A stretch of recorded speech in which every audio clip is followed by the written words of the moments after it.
आहे न्यूक्लियस.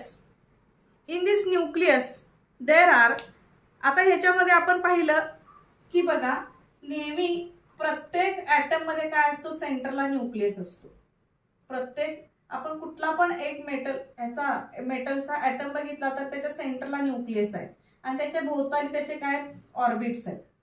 आपण ही nuclear energy जी आहे, अणुऊर्जा, ही ऊर्जा कशी तयार होते म्हणजे आपण म्हणूया हा ॲटम आहे.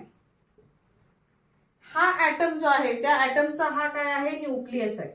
आणि हा न्यूक्लियस जेव्हा आपण ब्रेक करणार आहे, म्हणजे हा न्यूक्लियस जो आहे तो जेव्हा आपण ब्रेक करणार आहे, तो न्यूक्लियस जेव्हा आपण ब्रेक करणार तर त्याच्यापासून जवळजवळ ह्या ॲटम पासून हा न्यूक्लिअर एनर्जी आपण ब्रेक केला तर त्याच्यापासून जवळजवळ 200 काय होतं, 200 मेगाबाईट व्होल्टेज तयार होतं. 200 मेगाबाईट व्होल्टेज म्हणजेच जवळजवळ हा न्यूक्लिअर एक्सप्लोजन आपण म्हणूया. म्हणजे हा इथं आपल्याला न्यूक्लियस पासून एनर्जी मिळवायची आहे, म्हणजे ॲटमच्या न्यूक्लियसला ब्रेक करून त्याच्यापासून एनर्जी मिळवतो, त्याला आपण न्यूक्लिअर एनर्जी असं म्हणतो. हिअर आता याच्यासाठी आपल्याला माहित आहे की न्यूट्रॉन म्हणजे न्यूक्लियसमध्ये काय असतात, ॲक्च्युली प्रोटॉन न्यूट्रॉन असतात. तर ते न्यूक्लियसमध्ये असणारे जे न्यूट्रॉन आहेत ते न्यूट्रॉन आपण न्यूक्लियसमध्ये हे न्यूट्रॉन जे असतात याच्यापासून कशी एनर्जी मिळवली जाते. आता इथं बघा, in the power plant based on nuclear energy also steam turbine is use to rotate the generator. आता इथं सुद्धा मूळ कन्सेप्ट तोच आहे की इथं सुद्धा आपल्याला काय करायचं आहे, स्टीमच तयार करायची, वाफ तयार करायची आहे. वाफ तयार करायचं असेल तर त्या वाफेपासून टर्बाइन फिरवायचं आहे. वाफेपासून टर्बाइन फिरवल्यानंतर जनरेटर चालू होईल आणि इलेक्ट्रिसिटी मिळेल. तर याच्यामध्ये सुद्धा स्टीम टर्बाइन म्हणजे वाफेद्वारे टर्बाइन फिरवायचं आणि पुन्हा इलेक्ट्रिसिटी म्हणजे तिथं टर्बाइन रोटेट झाल्यानंतर तिथं जनरेटर चालू होणार आहे. Then here the energy release by fusion of nuclei of atoms like uranium आणि or plutonium is used to generate the steam of high temperature and high pressure. तर याच्यासाठी जी वाफेची गरज आहे ती वाफ आपल्याला जास्त प्रेशर देणारी आणि जास्त टेम्परेचर निर्माण करणारी वाफ ॲक्च्युली इथं तयार व्हायची असेल तर याच्यासाठी महत्त्वाचे 2 ॲटम्स आहेत. ते ॲटम्स म्हणजे युरेनियम किंवा प्लुटोनियम.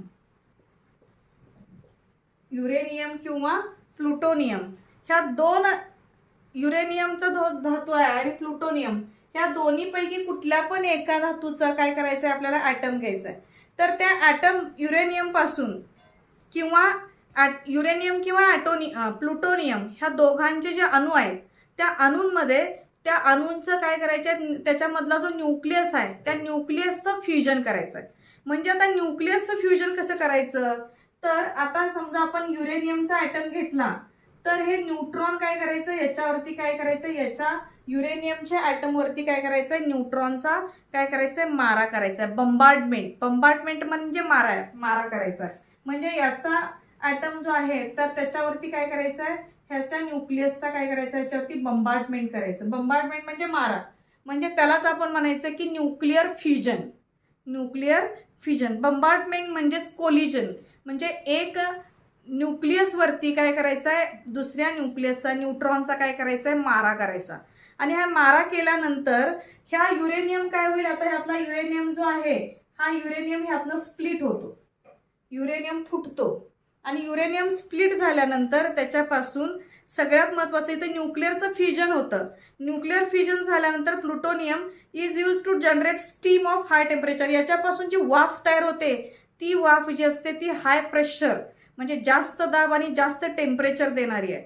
शिवाय the energy in the steam, त्या वाफेची जी ऊर्जा आहे, वाफेतून मिळणारी जी ऊर्जा आहे त्याच्यामुळे टर्बाइन फिरतं आणि टर्बाइन फिरल्यानंतर which in turn drive the generator, त्याच्यामुळे जनरेटर फिरायला चालू होतो आणि इलेक्ट्रिसिटी तयार होते. आणि म्हणून हे जी न्यूक्लिअर एनर्जी आहे, आता म्हणजेच इथं काय झालं, इथं युरेनियमचा ॲटम जे आहे तर युरेनियम ॲटमचं काय झालं, ॲटॉमिक काय केलं आपण, न्यूक्लिअर फ्युजन केलं.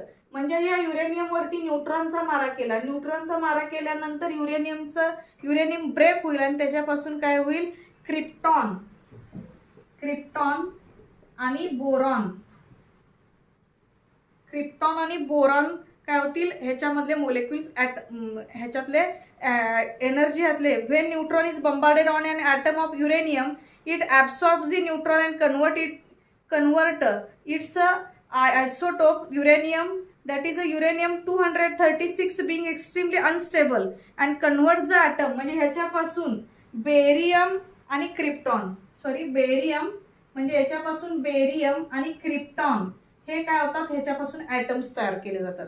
आणि हे जे ॲटम्स आहेत हे बेरियम आणि क्रिप्टॉन तयार झाल्यानंतर it then through a process of fusion releasing 3 neutrons and 200 megabyte volts energy. म्हणजे ह्याच्यापासून म्हणजे एवढे काय झाले इथं पूर्णपणे क्रिप्टॉन आणि बेरियम तयार झाले आणि शिवाय जवळजवळ 200 मेगाबाईट होल्ट एनर्जी तयार झाली. ही एनर्जी तयार झाली. and these 3 neutrons generated in the process cause fusion of 3 other uranium 235 atoms releasing more energy. आता याच्यासाठी इथं परत काय झालं बघा, हीच प्रोसेस म्हणजे क्रिप्टॉन आणि बेरियम तयार झाले. इथं 200 मेगाबाईट होल्ट एवढं काय झालं एनर्जी तयार झाली. पुन्हा ह्याच्यामध्ये ही प्रोसेस परत आहे तशी काय होते कंटिन्यू सायकल सारखी पुढं पुढं ही चेन अशीच चालू राहते. आणि यामुळं the neutrons release in this reaction release more energy. हे जे तर न्यूट्रॉन्स इथं तयार झालेत ह्याच्यापासून आणि एनर्जी पुढं परत आणि जास्तीची एनर्जी ह्याच्यातनं रिलीज केली जाते through the fusion of more uranium nuclei. या पद्धतीने युरॅनियमचे न्यूक्लियाय त्याचे असेच यापासून पुढं युरॅनियमचे न्यूक्लियस फ्युजन होऊन परत ही एनर्जी अशाच पद्धतीने तयार होते. आणि त्यामध्ये process of fusion of uranium 235 atoms continuous ही प्रोसेस अशीच कंटिन्यू पुढे चालू राहते आणि त्यालाच आपण चेन रिॲक्शन म्हणतो. ही चेन रिॲक्शन जे आहे इन न्यूक्लिअर पॉवर प्लांट्स म्हणजे अणु ऊर्जा शक्ती केंद्र जिथं आहेत तिथं या पद्धतीनं कंट्रोल्ड चेन रिॲक्शन म्हणजे ह्या चेन रिॲक्शनद्वारे काय होतात एनर्जी तयार केली जाते. म्हणजे इथं उष्णता ऊर्जा तयार होते आणि त्यापासून which is use for electric energy generation. म्हणजे याच मेथडमध्ये आपल्याला इलेक्ट्रिसिटी तयार करता येते. म्हणजे या मेथडनं सतत न्यूक्लिअर एनर्जी होऊन इथं एनर्जी प्रोड्यूस करता येते. आता याच्यासाठी आपण तुमच्या पेज नंबर पुस्तकामध्ये 51 पेजवरती 5.10 ही जी फिगर आहे त्या 5.10 फिगरमध्ये आपल्याला दिसतंय. पहिल्यांदा ह्या फिगरमध्ये पहा न्यूट्रॉन ॲब्सॉर्प्शनची प्रोसेस. न्यूट्रॉन ॲब्सॉर्प्शन म्हणजे न्यूट्रॉनचा जेव्हा युरेनियमच्या ॲटमवरती मारा केला जातो बंबार्डमेंट केली जाते तेव्हा पहिल्यांदा बघा त्याची सुरुवात आहे न्यूट्रॉन पासून. न्यूट्रॉन जेव्हा युरेनियमच्या ॲटमवरती त्याचा मारा केला जातो तेव्हा युरेनियम काय करतो त्याला ॲब्सॉर्ब करतो आणि त्याच्यापासून युरेनियम पुन्हा काय करतो त्या युरेनियम पासून त्याच्यापासून 2 महत्त्वाचे म्हणजे क्रिप्टॉन आणि बेरियमचे ॲटम तयार होतात. पुन्हा ते क्रिप्टॉन आणि बेरियम त्याच्यावरती पुन्हा त्या क्रिप्टॉन आणि बेरियम पासून पुन्हा त्याच्यावरती काय केली जाते न्यूट्रॉनचा मारा केला की त्याच्यापासून पुन्हा युरेनियम त्याच्यापासून काय होतं ॲक्च्युली हा बेरियम आणि जे क्रिप्टॉनचे ॲटम्स तयार होतात आणि त्याच्यातनं एनर्जी रिलीज केली जाते 200 मेगाबाईट व्होल्टेज म्हणजे ॲक्च्युली एवढ्या व्होल्टचं एनर्जी तयार केली जाते. पुन्हा त्याच्यापासून परत पुढचे जे न्यूट्रॉन्स आहेत ते न्यूट्रॉन्स तयार झाले की ते पुन्हा युरेनियमच्या ॲटमवरती बंबार्डमेंट करतात. त्याच्यापासून पुन्हा त्या बंबार्डमेंट झाले की त्याच्यापासून पुन्हा क्रिप्टॉन आणि बेरियमचे ॲटम्स वेगळे होतात. पुन्हा त्याच्यामध्ये 200 मेगाबाईट व्होल्टेज एवढं एनर्जी तयार होते. म्हणजे ही प्रोसेस ही चेनच आहे. एक झाल्यावर एक हे न्यूक्लिअर फ्युजननं काय होतात या पद्धतीनं इलेक्ट्रिसिटी तयार होते म्हणजे 200 मेगाबाईट व्होल्टेज तयार होतं. आता याच्यासाठी आपल्याला एक न्यूक्लिअर पॉवर प्लांट इथं दाखवलेला आहे. ते न्यूक्लिअर पॉवर पॉईंट जे आहे ते 5.11 या फिगरमध्ये पहा. तर इथं न्यूक्लिअर पॉवर पॉईंट जे आहे तर त्या nuclear power plant schematic diagram of nuclear power plant here in this diagram तिथं तुम्हाला पहिल्यांदा न्यूक्लिअर रिॲक्टर दाखवलाय. त्या न्यूक्लिअर रिॲक्टरमध्ये युरेनियम आहे. युरेनियम म्हणजे युरेनियमचे ॲटम्स असतात. ते युरेनियमचे ॲटम्स पहिल्यांदा तिथं काय केले जातात ब्रेक केले जातात म्हणजे तिथं न्यूक्लिअरचं फ्युजन केलं जातं म्हणजेच तिथं न्यूट्रॉनचा मारा केला जातो. न्यूट्रॉनचा मारा केल्यानंतर त्याच्यापासून तिथं काय होतं, युरेनियम ब्रेक केल्यापासून तिथं न्यूक्लिअर रिॲक्टर आहे, मारा केल्यानंतर त्यातनं जी एनर्जी तयार होते 200 मेगावाट व्होल्टेज तयार होतं, तिथनं त्याच्यानुसार त्याच्यावरून तिथं जी उष्णता निर्माण होते त्या उष्णतेवरून वॉटर म्हणजे बॉयलर आहे बघा, त्याला कनेक्ट केलेला बॉयलर आहे, बॉयलरमध्ये पाणी आहे आणि त्या पाण्याला उष्णता मिळते, उष्णता मिळाली की त्याची वाफ तयार होते, ती वाफ बघा वरती जो आउटलेट आहे त्याच्यापासून ती वाफ जी आहे ती हाय टेम्परेचर आणि हाय प्रेशरनं त्या वाफेद्वारे टर्बाईन फिरवलं जातं. टर्बाईनचा भाग दाखवलाय साईडला, तो टर्बाईन फिरवला की त्या टर्बाईन मधला जो शाफ्ट आहे त्या शाफ्ट पासून काय होतं, जनरेटर फिरवला जातो, म्हणजे जनरेटर काम करतो आणि त्यापासून जनरेटर पासून वीज निर्मिती केली जाते. आता इथं सुद्धा टर्बाईन फिरल्यानंतर जे वॉर्म वॉटर आहे म्हणजे जे गरम पाणी आहे ते पुन्हा वॉर्म वॉटर कूलिंग करण्यासाठी कूलिंग टॉवर आहे, म्हणजे कूलिंग टॉवर आहे, कूलिंग टॉवरमध्ये ते पुन्हा कूलिंग टॉवरद्वारे ते पुन्हा थंड केलं जातं, ते वॉर्म वॉटर पुन्हा कंडेन्सरमध्ये आणलं जातं आणि ते पंप आउट करून पुन्हा ते पाणी जे आहे ते पुन्हा बॉयलरमध्ये सोडलं जातं. म्हणजे ही परत प्रोसेस सतत अशाच पद्धतीने चालू आहे. या प्रोसेसमध्ये a nuclear power plant does not use fossil fuel, म्हणजे ह्या न्यूक्लिअर पॉवर प्लांटमध्ये फॉसिल फ्युएल म्हणजे जीवाश्म इंधन म्हणून आपण पेट्रोल वगैरे वापरत नाही, कोळसा वापरत नाही, पण therefore problems like air pollution do not arise, म्हणजे इथं आपण इंधन जाळत नाही आहे, पण तरी सुद्धा आपण इथं इंधन जाळत नसलो तरी सुद्धा हवेचं प्रदूषण इथं होणार नाही आहे कारण इंधन जाळत नाही. पण also if sufficient nuclear fuel is available, पण इथं न्यूक्लिअर फ्युएल जर जे अवेलेबल असेल त्यामध्ये this can be a good source of electric energy, आणि त्यामुळे न्यूक्लिअर फ्युजनमुळं आपण इथं म्हणजे न्यूक्लिअर फ्युजन होऊन इथं इलेक्ट्रिसिटी निर्माण करतोय. There are few problems associated with nuclear power generations. आता ह्या न्यूक्लिअर पॉवर जनरेशनशी रिलेटेड असलेले काही प्रॉब्लेम्स पण आहेत. तर आता तुम्हाला लक्षात आलं असेल की आपण इथं फक्त युरेनियम प्लुटोनियम सारखे जे ॲटम्स आहेत, तर ह्या ॲटम म्हणजे हे ॲक्च्युली रेडिओ ॲक्टिव्ह इलेमेंट्स आहेत, रेडिएशन इमिट करणारे इलेमेंट्स आहेत आणि त्यांच्यामध्ये न्यूक्लिअर फ्युजन करून आपण खूप मोठ्या प्रमाणात काय केलं जातं, हीट निर्माण करतो आणि त्याच्याद्वारे आपण काय करतोय, पाण्याची वाफेमध्ये कन्व्हर्जन करतोय. आणि म्हणून आपण पुन्हा फिगर बघा, आपण फिगर जी आहे 5.8 न्यूक्लिअर पॉवर प्लांट, यामध्ये पहा न्यूक्लिअर रिॲक्टर फॉर न्यूक्लिअर फ्युजनसाठी पहिल्यांदा फ्युएल म्हणून इथं वापरला आहे युरेनियम किंवा प्लुटोनियम, आणि त्याच्यापासून न्यूक्लिअर रिॲक्टरद्वारे न्यूक्लिअर फ्युजन होऊन त्याच्यापासून स्टीम जनरेशन केलेलं आहे. स्टीम जनरेशन म्हणजे पाण्यापासून वाफ तयार केलेली आहे. वाफ तयार झाली की परत स्टीम टर्बाईन फिरणार आहे, स्टीम टर्बाईन फिरू लागला की त्याच्यापासून जनरेटर फिरणार आहे, जनरेटर फिरू लागला की आपोआप त्याच्यामध्ये काय होणार आहे, इलेक्ट्रिसिटी तयार होणार आहे. परत त्या स्टीम टर्बाईन पासून जी वाफ आहे त्याचं वाफेचं परत condensation and then steam is again goes back to water and then म्हणजे परत हे पाणी जे आहे ते परत आपण बॉयलरसाठी वापरणार आहे. याचाच अर्थ काय झाला, इथं न्यूक्लिअर एनर्जीचं कन्व्हर्जन पहिल्यांदा परत थर्मल एनर्जीमध्ये झालं, थर्मल एनर्जीचं कन्व्हर्जन कायनेटिक एनर्जीमध्ये वाफेमध्ये झालं, वाफेचं कन्व्हर्जन आपण कायनेटिक एनर्जी म्हणजे टर्बाईन फिरवण्यासाठी केलं आणि टर्बाईन फिरू लागलं की तिथं कायनेटिक एनर्जीचं कन्व्हर्जन इलेक्ट्रिक एनर्जीमध्ये केलं, म्हणजे त्याचा अर्थ एनर्जीचं इथं ट्रान्सफॉर्मेशन झालं आणि हे एनर्जीचं ट्रान्सफॉर्मेशन हे न्यूक्लिअर पॉवर प्लांटपासून तयार झालेलं आहे.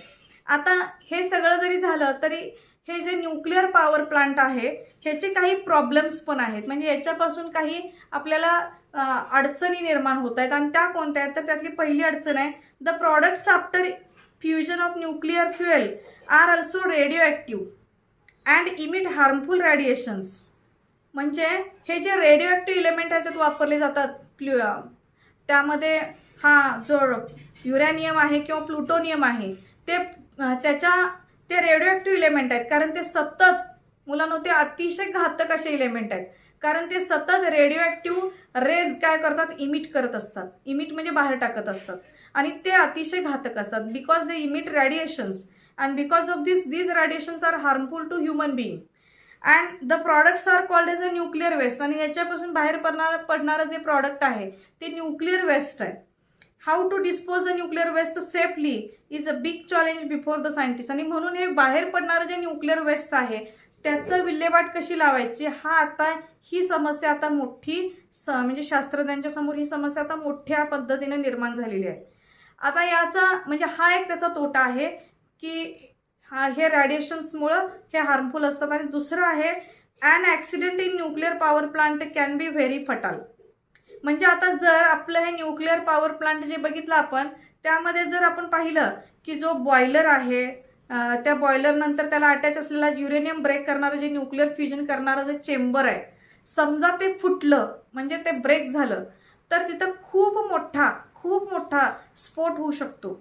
आणि त्यामुळं तो जो ॲक्सिडेंट आहे in nuclear power plant can be very fatal. याचा अर्थ तो अत्यंत धोकादायक असतो. आणि त्यामुळं this is because the accident may result in release of very harmful radiations. कारण या ॲक्सिडेंटमधून खूप मोठ्या प्रमाणात धोकादायक रेडिएशन्स म्हणजे खूप धोकादायक ह्यातनं गॅसेस बाहेर पडतील की जेणेकरून हे सजीव सृष्टीला, फक्त ह्युमनलाच नव्हे तर संपूर्ण सजीव सृष्टीला हे धोकादायक असतं. कारण जर आपण पाहिलं तर आता आपण बघतोय की जे दुसऱ्या महायुद्धामध्ये जे अणुबॉम्बचे हल्ले झाले होते त्यामुळं जे जपानसारख्या देशावरती जे अणुबॉम्बचे हल्ले झाले तर तिथून आजही तिथल्या जनतेवरती, तिथल्या सजीव सृष्टीवरती याचा खूप मोठा परिणाम दिसून येतोय. Then next, power generation plant based on energy of natural gas. आता आपण पॉवर जनरेशन म्हणजेच आपण इथं पॉवर जनरेशन म्हणजेच इथं ऊर्जा निर्मिती केंद्र जे आहेत ते नॅचरल गॅसवरती पण अवलंबून आहेत. नॅचरल गॅस म्हणजे नैसर्गिक वायू. आता ॲक्च्युली हे नैसर्गिक वायू जे आहेत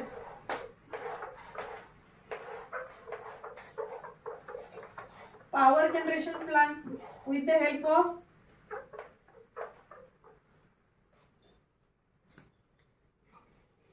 power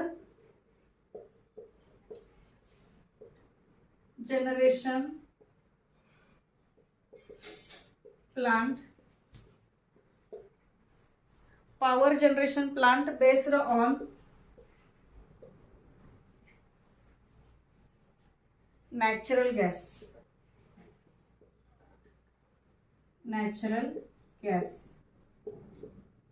नॅचरल गॅस म्हणजे नैसर्गिक वायू. आत्ताच आपण पाहिलं की बऱ्याच वेळेला अनेक गॅसेस म्हणजे जे वापरले किंवा रेडिओ एलिमेंट वापरले की प्रदूषण होतंय. मग जे नैसर्गिक गॅसचा वापर करून कशा पद्धतीनं वीज तयार करता येते याविषयी आपण माहिती घेणार आहे. आता सुरुवातीला मी तुम्हाला काही याच्यातलं बेसिक नॉलेज सांगते की आपण सुरुवातीला जर गॅस बघितला तर तो गॅसेसमधले गॅस जो आहे म्हणजे नॅचरल गॅस, हा नॅचरल गॅस या पद्धतीने मी दाखवले. समजा यालाच आपण एका पाईपमधनं सोडलं म्हणजे हा नॅचरल गॅस जो आहे तो समजा ह्या पाईपमधनं सोडला तरी तो काही वेळेला काय असेल या पद्धतीने असा विखुरलेला असेल.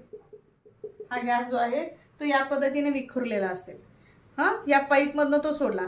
आता याला समजा आपण उष्णता दिली किंवा आपण ह्याला उष्णता दिल्यानंतर जर आपण ह्याला उष्णता दिली तर हा गॅस काय होईल, स्पीडनं ह्यातनं पास होणार आहे. स्पीड म्हणजे ह्याला आपण स्पीड मिळणार आहे याला.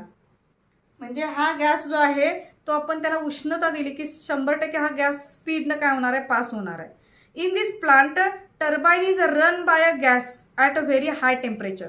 म्हणजे जास्त तापमानाला आणि जास्त प्रेशरनं टर्बाईन काय केला जातो, फिरवला जातो. आणि तो कशाच्या सहाय्याने, गॅसच्या सहाय्याने, वायूच्या सहाय्याने. Pressure generated by combustion of natural gas. मग याच्यासाठी काय करायचं आहे, नैसर्गिक वायू जो आहे त्या नैसर्गिक वायूला आपण उष्णता द्यायचं आहे, कंबशन करायचं आहे, ज्वलन करायचं आहे.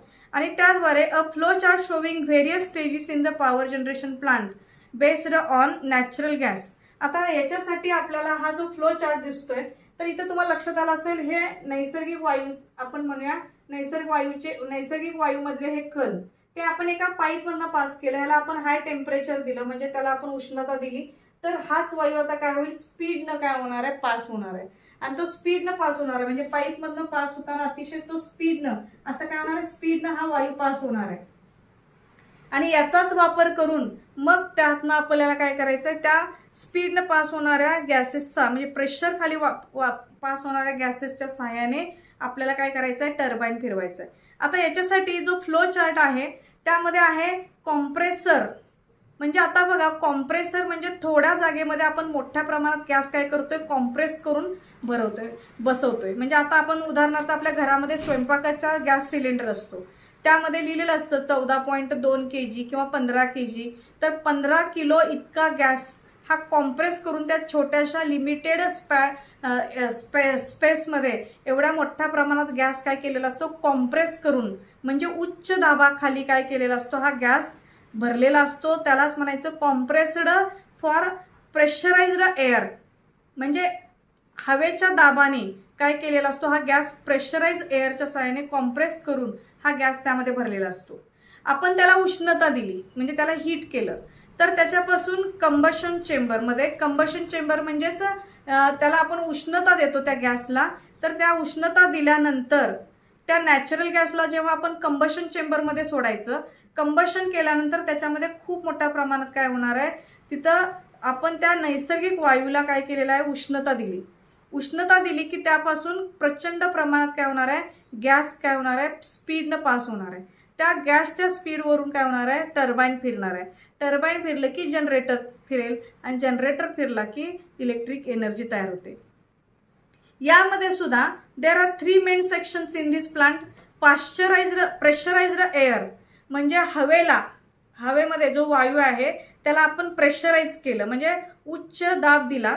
Is introduced into the combustion chamber using a compressor. म्हणजे कॉम्प्रेसरच्या सहाय्याने त्याला आपण कंबशन चेंबरमध्ये काय करायचं आहे, प्रेशराइज करायचं आहे. In combustion chamber the natural gas burns. Natural gas combustion चेंबरमध्ये काय होणार आहे, जळणार आहे. आणि त्याच्यापासून इन प्रेझेन्स ऑफ एअर, हवेच्या सानिध्यामध्ये तो जळणार आहे.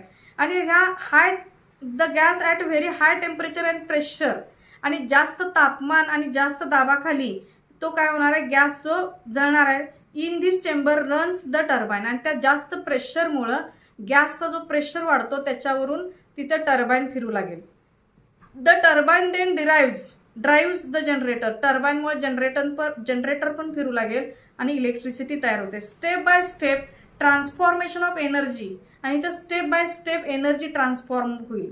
म्हणजे इथं काय झालं, केमिकल एनर्जी, नॅचरल गॅस, नैसर्गिक वायूमध्ये केमिकल एनर्जी आहे, कारण गॅसेसमध्ये कायनेटिक एनर्जीमध्ये केलं, कारण त्याचं kinetic energy generated due to combustion of natural gas. कारण आपण नॅचरल गॅसचं काय केलंय, ज्वलन केलंय, कंबशन केलं, म्हणजेच त्याला आपण स्पीड दिला, म्हणजे कायनेटिक एनर्जीमध्ये त्याचं रूपांतर झालं.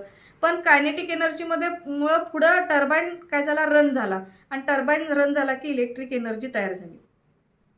The efficiency of this type of power generation plant higher than that of power generation plant based on coal. Actually कोळसा जाळून वीज निर्मिती करण्यापेक्षा हे जे पॉवर जनरेशन प्लांट आहे, म्हणजे जिथं नैसर्गिक वायूचा वापर करून जे वीज तयार केली जाते, हा जास्त इफेक्टिव्ह आहे. कारण इथं नैसर्गिक गॅस जे आहे तर त्यामध्ये moreover since the natural gas does not content sulphur. कारण नैसर्गिक वायूमध्ये सल्फर नसतो आणि त्यामुळे नैसर्गिक वायू जरी जाळला त्याच्यामुळे कमी प्रमाणात प्रदूषण होतं. आणि त्यामुळे हे जे नॅचरल गॅस पॉवर प्लांट जे आहे ते आपण फिगर 5.14 मध्ये आपण बघू शकतो, schematic power plant based on natural gas. तर याच्यामध्ये सुद्धा पहिल्यांदा बघा, ही फिगर जर आपण पाहत असाल तर यामध्ये फ्युएल म्हणजे आता इथं इंधन, म्हणजे आता इथं इंधन म्हणजेच नॅचरल गॅस घ्यायचं आहे. तर ते नॅचरल गॅस स्पीडनं, म्हणजे त्याला आपण हाय प्रेशर खाली कॉम्प्रेसरमध्ये आपण त्याला काय करायचं आहे, म्हणजे कंबशन करायचं आहे. म्हणजे त्या स्पीडनं त्याला आपण कंबशन चेंबरमध्ये तो गॅस काय केला आहे, आपण त्याला उष्णता दिली, तर त्याच्यापासून काय तयार होणार आहे, त्या जास्त टेम्परेचर आणि जास्त प्रेशरनं गॅसमुळं त्या टर्बाईन फिरणार आहे, gas turbine. Then after gas turbine, म्हणजे गॅस टर्बाईन तयार झाल्यानंतर इमिशन ऑफ हॉट गॅसेस, त्याच्यातून हॉट गॅसेस, गरम वायू काय होतील, बाहेर टाकले जातील. आणि त्यानंतर आता त्या गॅस टर्बाईनमधला जो कॉईल आहे तो कॉईल फिरायला चालू होतो.